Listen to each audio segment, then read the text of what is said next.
So the function of filtered water, that really interests me because I have spent my life buying bottles of mineral water and they're everywhere, and my children always used to have to take them to school, and you know, you spend like a pound a go in some places. So to be able just to get water that hasn't got that chlorine taste that tap water can often have is amazing.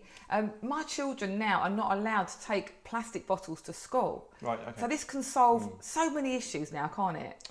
Yeah, exactly. And yeah, my kids take drinking water into school as well, and we fill up a flask, put it in their bag, and away they go. So we've got insulated flask here. You can just bring that forward, fill it up with the filtered water.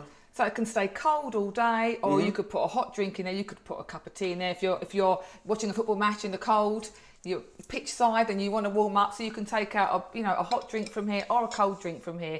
But the fact that it tastes good and you're saving money, how much money would you save? I know, you add up how much mineral water costs and how much you get through, it's a huge savings. So this is where the filter's worth much more than the money we're charging for it, because it saves so much in terms of the mineral water.